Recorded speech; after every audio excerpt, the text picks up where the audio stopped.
In the spring of 2023, police in Hudson, Ohio, were dispatched to the home of a 41-year-old father who had failed to collect his daughter from school.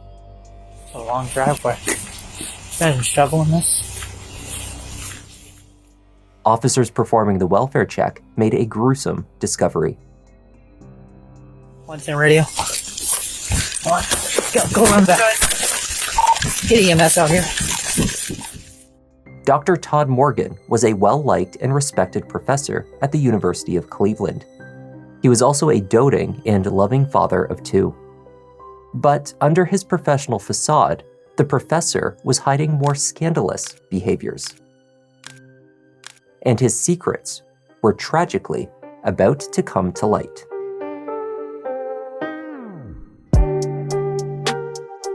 Hi there, I'm Kevin, and welcome to Just Thought Lounge. Today's case is the story of an investigation that began to unravel over the first few hours on scene. A shocking discovery, a handful of strange clues, and then the one piece of evidence that opened the floodgates and helped police to piece it all together. Let's take a look.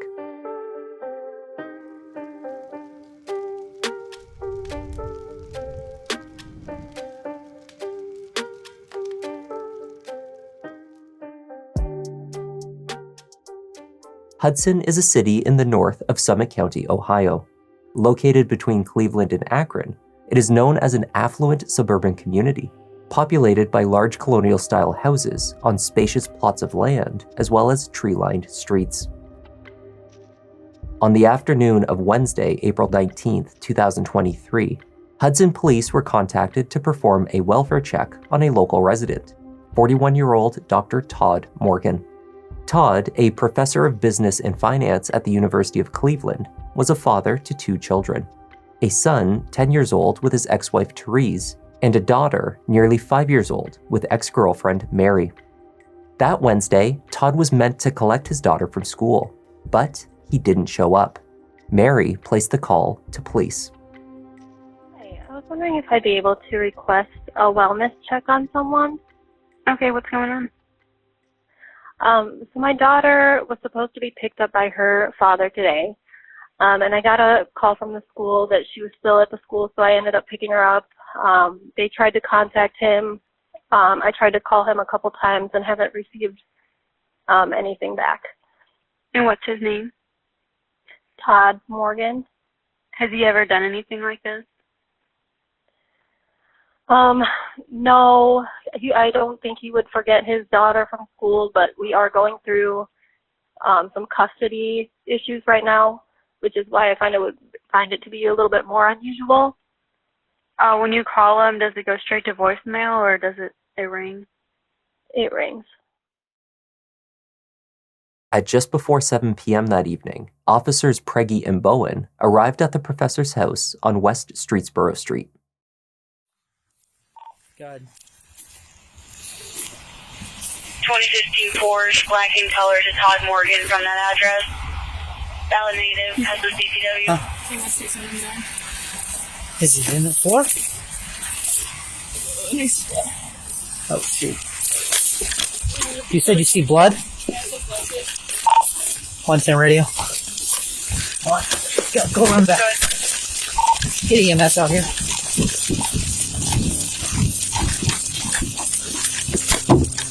Oh boy. There's a lot of blood.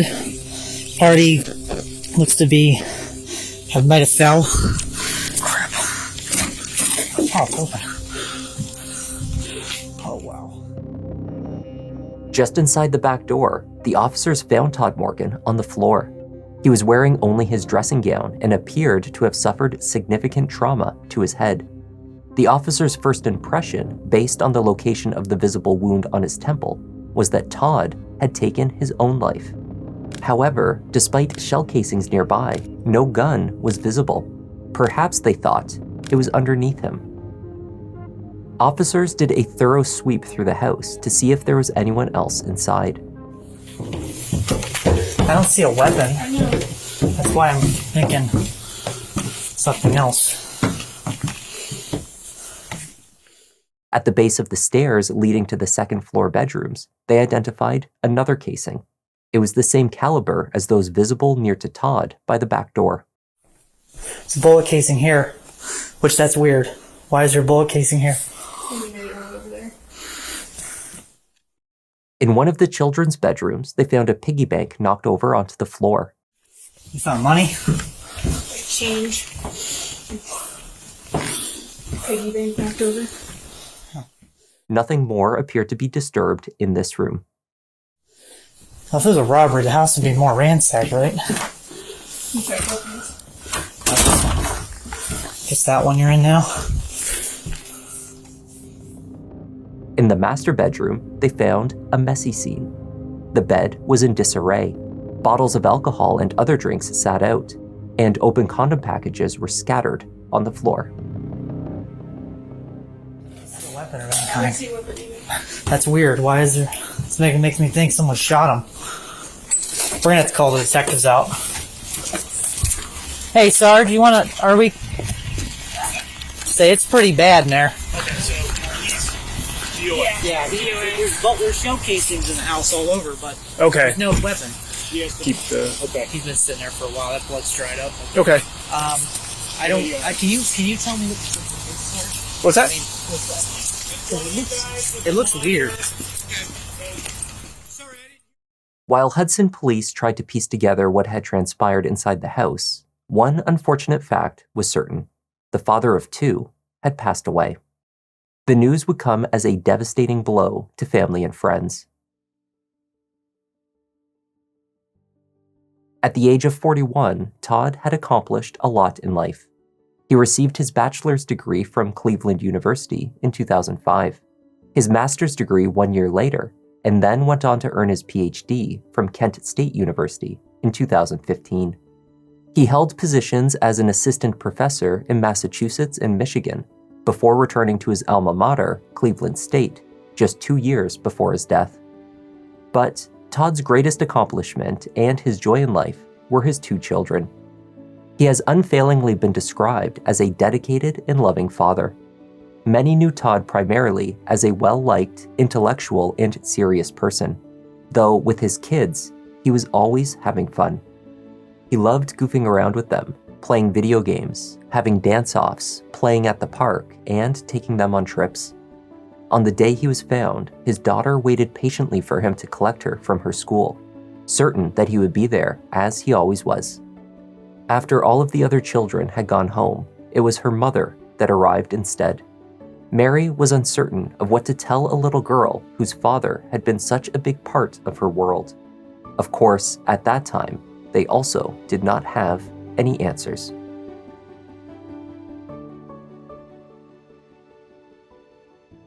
Back at the scene, detectives were called out to launch an investigation. So there's a male deceased at the back door. Looks like the back door looks like it was kicked from the inside. I have not gone inside the house. So he's laying on his back with a gunshot wound to the head at the back door, and it looks like the door was forced out, as in out to the door. So I'd like for somebody to come out and take a look. There's shell casings all over the place, and just to figure out exactly what's going on. Todd's autopsy concluded that he was shot 7 times. Based on the stifling to his skin, one of these shots was determined to have been within close range. 2 of the 7 shots were in his left clavicle area, which the medical examiner speculated would have been fatal within minutes. All had been delivered from the same weapon, a 9mm handgun. The back door next to where Todd was found appeared broken. A piece of the door frame near to the lock was missing, as though the door had been forced open from the inside. A piece of the lock was spotted on the deck a few feet from the doorway. In addition to spatter on the inside of the door, police noticed footprints tracked out from the house onto the deck. These appeared to lead down the steps towards the drive, where Todd's Porsche SUV was parked. Whoever had tracked the blood onto the deck likely had their own vehicle to leave the scene, unless one of the responders had left the footprints. Let me double check Sean's tread. Unless when Sean walked back out, he did, but we both went over the water. All right. Lee, just for good measure, bottom of your feet. All right, definitely. Can I see your tread on your shoes? Yeah, definitely not you. Okay.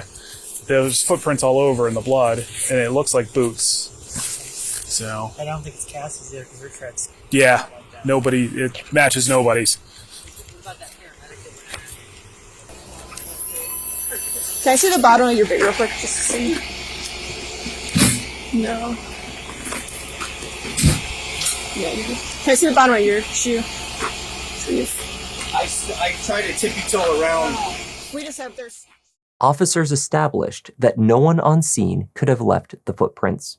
They continued to theorize whether they might also have caused the damage to the doorframe. That's what I was thinking. Yeah, the piece of this door would be out here somewhere. Oh wait, there it is. It's all the way over here. Oh, okay, then that definitely wasn't us. Because he did not hit it. He did not pull it that hard. You would have seen that fly all the way over here, right? Yeah. So that paramedic never stepped over there. There's the door piece of the door jambs right here too. So. Inside the house, multiple laptops and tablets were found sitting in plain view, which appeared to counter speculation that Todd had been the victim of a robbery. In addition, his pricey vehicle remained in the driveway. Eventually, Todd's wallet and keys were also located. There was no cash in his wallet, though family said he rarely carried any. Todd's cell phone, however, was missing. Eventually, a total of 8 shell casings were located. Firearms were found in the house. A 9mm handgun, not loaded, was found buried underneath clothing in a closet. Near to it was a shotgun, also not loaded. A second 9mm handgun with a round in the chamber and 4 more in the magazine was found under a Spider-Man mask on the shelf of the nightstand in the master bedroom. Every gun located in the house was registered to Todd. None were a match to the weapon that killed him. Officers turned their attention to the neighbors, seeking a witness who may have spotted strange activity, perhaps an unknown vehicle parked at Todd's house the prior day. Linda, from down the street, told officers that her daughter babysat for Todd once or twice, roughly a year earlier. In Linda's opinion, Todd was an odd guy. She thought it was suspicious that he drove a nice car, worked from home, and had the money to fully renovate his large house. I always said there's something off about him. Like, I get really feelings about people when I meet people, and I always said, I don't think there seems to be something strange about him, but I couldn't put my finger on it. Has he ever mentioned anything odd to you before? Anything odd? Like strange, ever saying anything strange to you? Fucking odd. He just seems odd. Weird. He said he worked from home. What the fuck does he do? He drives a Porsche. I think it could be some kind of computer on work at home job. I mean, that's pretty common nowadays. Fixing up the house the whole time. Where does this guy get his money from? I don't know. Like, what does he do? And he says, he needs to run errands and go to the gym, and so he wants my daughter to babysit. Where's he going? You ever noticed any depression or anything like that? He just seems off. Just seems off. He seems like fucking off, like fucking weird. Like, I don't know. I get a very off feeling about him. What's your name, ma'am? My name's Linda. At the house next door, retired grandfather Brian spent most days at home, but he did not see or hear anything either. I'll hang out here and go see if mom and dad are home, or whatever. Hi. Hi, are your parents home? My grandpa's in the house. Your grandpa's in the house. Can I speak to him real quick? Yeah. Thank you. Have you seen anyone at the house or hear anything? Haven't seen anything, and I'm retired. Recently retired. I'm here all the time. You're here. You haven't heard anything. Haven't seen heard anything. a peep. Okay. All right. Is everything all right? Yeah, we're just. Okay. Yeah, I'll take it. Todd Morgan. I hope he's okay. He seems like a nice guy. I mean, he's been here a year and a half. Year and a half. Kids. Okay. Yeah. Wow. Married couple Eugene and Sherry were keen to speak with police. Both recalled hearing what could have been gunshots ring out from the direction of Todd's property at around 7:20 a.m. that morning. Of course, at that time, they attributed the sound to a car backfiring, or perhaps other traffic noise emanating from across the back of the property. Over the previous year, Todd had also undertaken extensive renovations on the house. Perhaps it was the sound of further work being done. Eugene and Sherry had also spotted a car in Todd's driveway, one they had never seen before. Then I saw somebody come out of the house to the car that was next to the Porsche. They were in the car. I mean, it was there. The Porsche? No, it was next to the Porsche.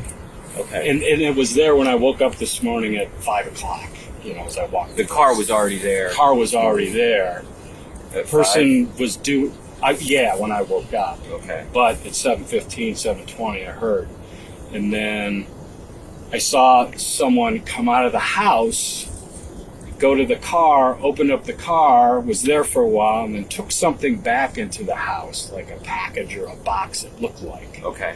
And then came back out, not running, but walking fast. Quick paced? Yes. At what time was that? It had to be 7:20. At 7:20? Yeah, that it all happened within a couple That of was minutes. when you heard the two shots. I'm assuming. I don't know. And then I thought someone was banging on something, and then a little pause, and then 4 more. Okay. Can you describe that car? It was a smaller car, light colored, maybe a light blue, light gray. I couldn't get the make of it. Do you happen to have cameras? I checked my ring. You didn't pick it up? It didn't pick it. It didn't pick it up. Okay. It was like a 4-door or 2-door? I couldn't tell. Did you see the person that was driving? No, I didn't. No, I did not. Okay. I did not see the person. Okay. My wife thinks there was long hair. We were in different places, so I was finishing my podcast here. Sherry saw the individual who left in the unknown vehicle. She provided a rough description. So then I saw somebody come out of the house with long hair to the shoulders. I couldn't even tell you if it was male or female, to be honest with you. It looked like a smaller frame, not a big person.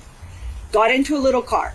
I wouldn't say the car was champagne colored. He said it was bluish. So there you go for our perspective of what it was. There are cars. Todd, from what I know, he's only been here less than a year.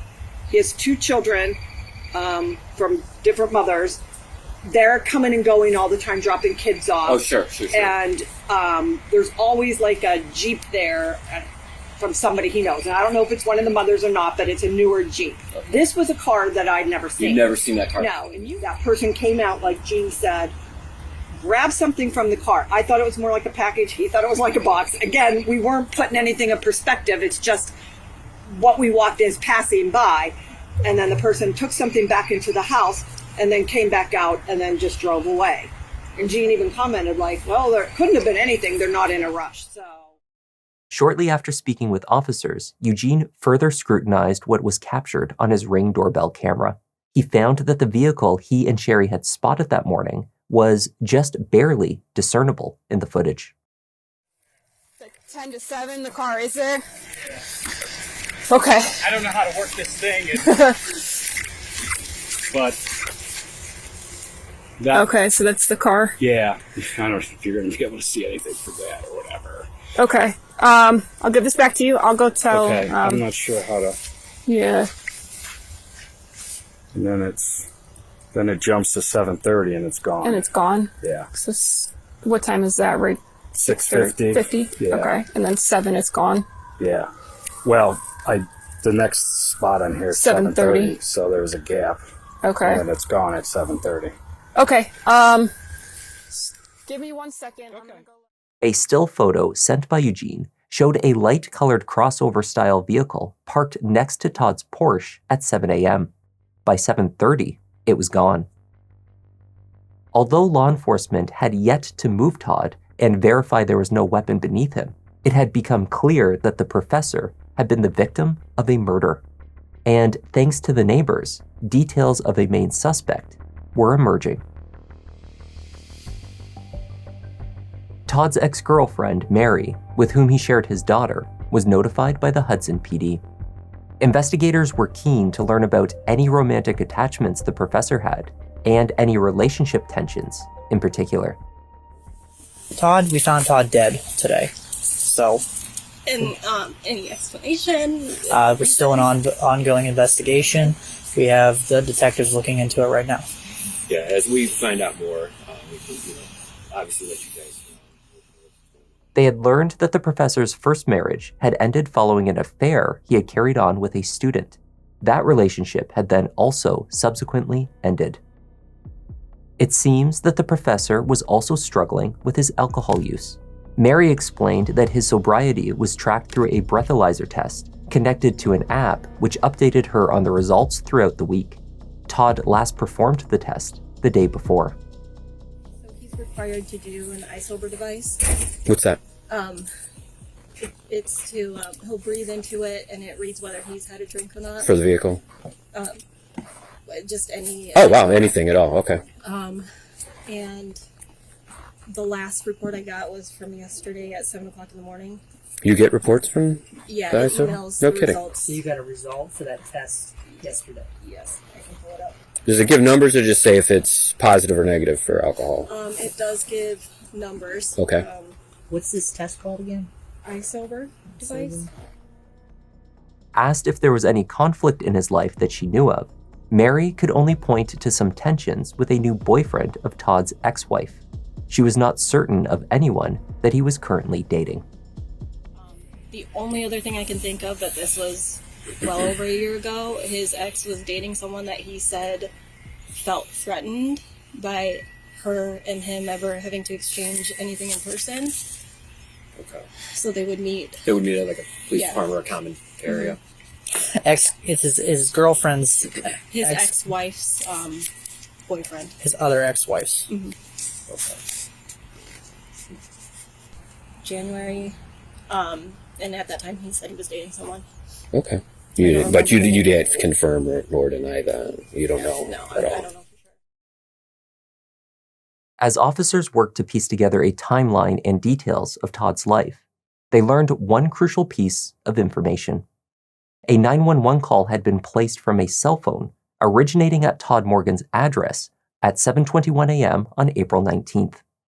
If the time given by the neighbors of when the shots rang out was correct, this 911 call must have been placed within moments of the murder. Hudson Dispatch answered this call and found no one on the other end of the line.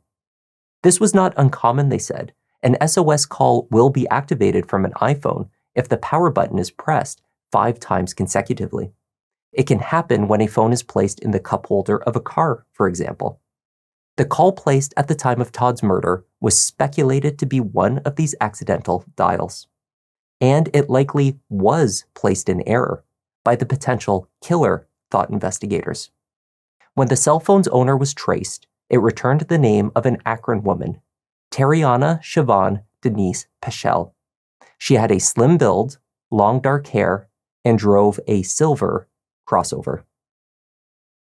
Teriana's connection to Todd Morgan remained unclear. Nonetheless, she matched the description provided by the witnesses, and her accidental call to 911 placed her at the scene. Officers were immediately dispatched to Teriana's address. When they arrived, they encountered the homeowner, who told them Teriana did not live there. He refused to grant access to the house to verify. What are we doing?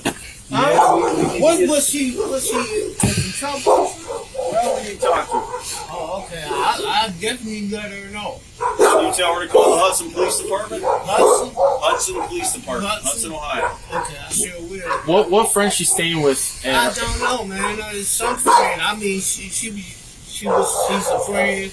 You know, look like a little girlfriend. You know, she's a young girl. I'm an older man, and I'm just getting my grandkids upstairs in the bed. Y'all think y'all gonna just walk through my dog house? Hell no.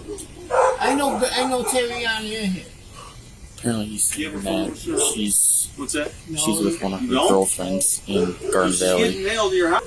Yeah, how far is that from here? That's not far. Oh, we could follow you over there. Is that an apartment complex?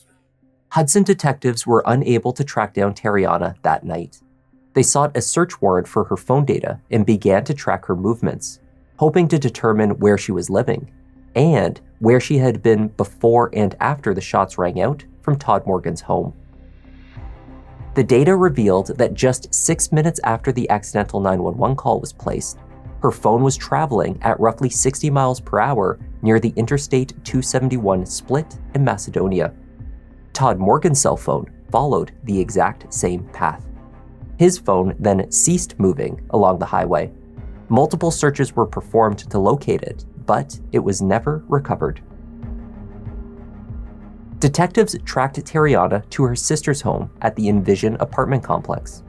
Her silver Ford Taurus X with a missing back plate was in the parking lot. She was picked up and brought in for questioning.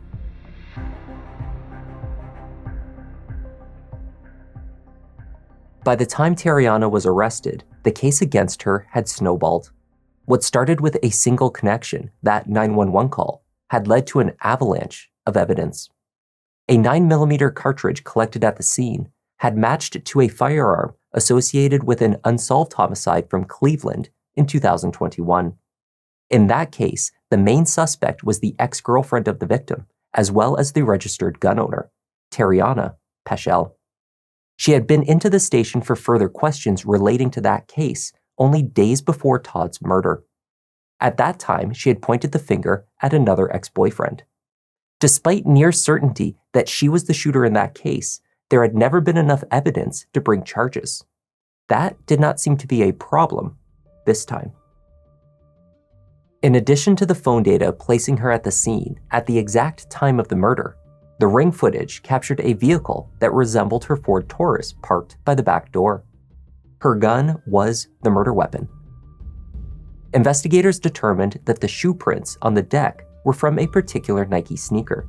They found Facebook photos of Teriana wearing these exact shoes only months before.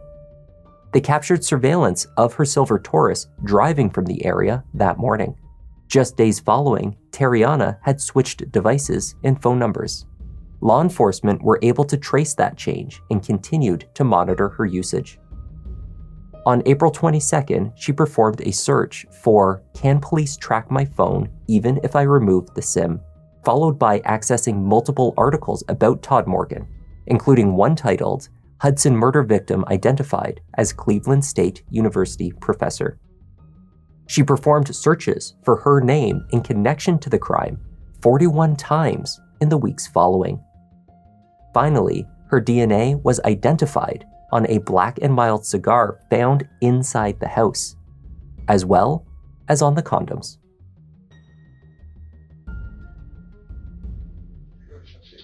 I'll be back here in about 5 minutes, okay? Okay, you need anything? Are you okay? Okay, I'll be right back. Okay. When Teriana sat down with detectives, she began by denying that she knew Todd Morgan. She did not think she had ever been to Hudson either. Okay, you ever been to Hudson before? I think so. I don't recall. Okay. What about around I go to a lot of places. Okay. But you can't recall being in Hudson? No. Okay. So, your phone, why would it dial 911 on April 19th? In the morning, at April 19th, around 7:22 in the morning. My phone? Yeah. I don't know. Okay. I don't know why my phone would call. I didn't call nobody. You didn't call 911? No, I did not. Okay. I don't know. Did they say I called? I didn't call. Yeah, we got your phone number, and we attempted to call back that morning. We could get an answer. So here's what's interesting about these two photos. Right? Okay, these two photos were actually on your phone. On my phone? Mm-hmm.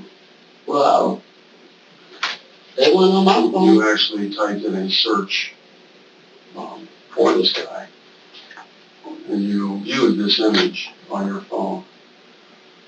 You also did a search for 320 West Streetsville Street, and you viewed this image on your phone. I don't know. Gary, I'll give you giving you an opportunity here to talk to us. We need to know what happened. Okay, and I'm telling you, I don't know what's going on. But what do you have? I don't know what's going on. Who's that? Teriana was presented with her own phone data, location, searches, calls, and her messaging history. It seems she and Todd had connected through Bumble. Their conversation was then taken off the app and continued via text message. We've got a lot of information. We have DNA evidence, we have video, we have phone calls, we have Bumble chat messages. Okay, we have shell casings, we have shoe prints. We've got a lot of stuff that is a lot of good evidence here. Okay, this is your opportunity to talk to us about it. What's that? I really don't know what you want me to say. I want to know what happened. We want to know what happened. We have a lot of questions. We want to know what happened. Teriana's messaging history contained multiple exchanges involving the solicitation of prostitution. She wrote that she only does out calls, which meant she would travel to other locations.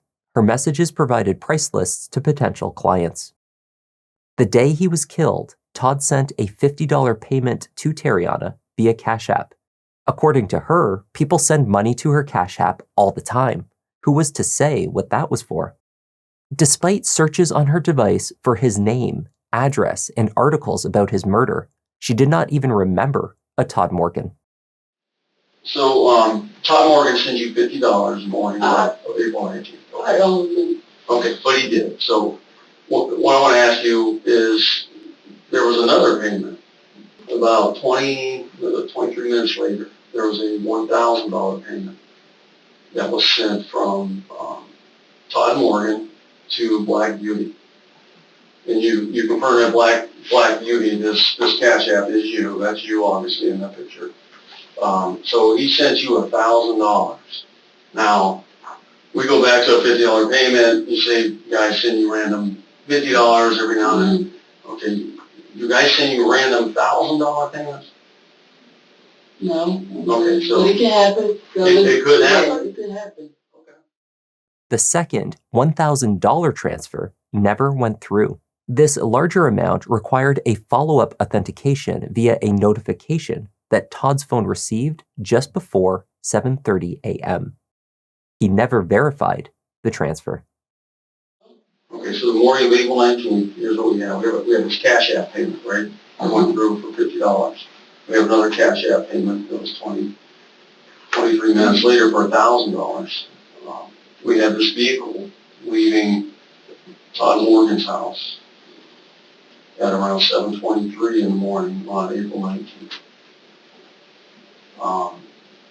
You said that's your car. Have your phone at 328 West Streetsboro Street on April 19th at 7 in the morning. You actually have your phone at that address after midnight on April 19th, which looks like it was there overnight. It's not possible. Your DNA is inside of that house. Black and Miles are inside of that house. Kind of shipments that are inside of the house that match shoes that you're wearing in Facebook photos.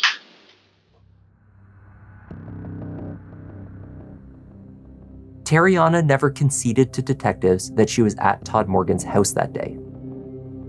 Of course, she did not have to.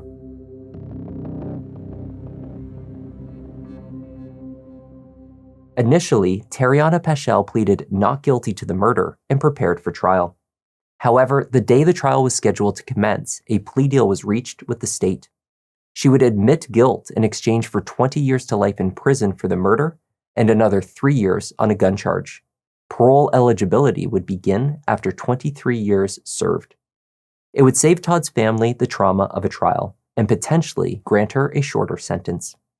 In September 2024, the family was given the opportunity to give impact statements to the court. Mary spoke of the loss to their daughter, who had adored her father. Since his murder, my daughter's life has been irrevocably altered. At just 6 years old, She is at one of the most impressionable stages of her life. She was only 4 when she waited at school for her dad to pick her up, not understanding why he never came. When I arrived, she was confused and desperately wanted to call him, but each call went unanswered. I had to explain to her that her daddy wouldn't be coming back because someone had hurt him. I watched her curl up in my arms, hiding her face as she processed this unimaginable loss. Todd's mother, Sandy, told the court that her son had been struggling. Only a few weeks before his death, he had told her that he was broken. He had been trying to better himself in health and mind by exercising, meditating, and staying healthy. But also, Todd told his mother that he knew his salvation was with God. It seems that just before he died, Todd experienced a setback. This misstep indirectly led to his murder. I'm Todd's mom. I always will be. Todd's not here to tell his story. Only God, Todd, and you know the truth of what happened on April 19. All I know, he was brutally murdered by you, and he basically died for nothing. You didn't even know him. Your actions to take my son's life changed my life forever. It's changed all of our lives. Even more so, you took a father from 2 beautiful children. They were his world, and he was theirs. Teriana spoke only briefly before receiving her agreed-upon sentence. Yes, to his family, I'm very sorry, and I hope that one day that you can find it in your hearts to forgive me. That's it. I'm sentencing you to a period of 20 years to life on count 1, aggravated murder and unclassified felony. In addition, that sentence will run consecutive to the 3-year firearm specification, which is attached to that count 1. That firearm specification 3-year sentence must be served first, it must be consecutive, and it is in fact mandatory. This will make you eligible for parole, which there's no guarantee of that, at the earliest at 23 years, but you could serve up to life in prison for this matter. Do you understand all of that, Ms. Paschal? Yes, Your Honor. I love you. Love you too. And you always got love this way. And don't ever let them tell you you don't. You hear me? Don't ever let them tell you you don't.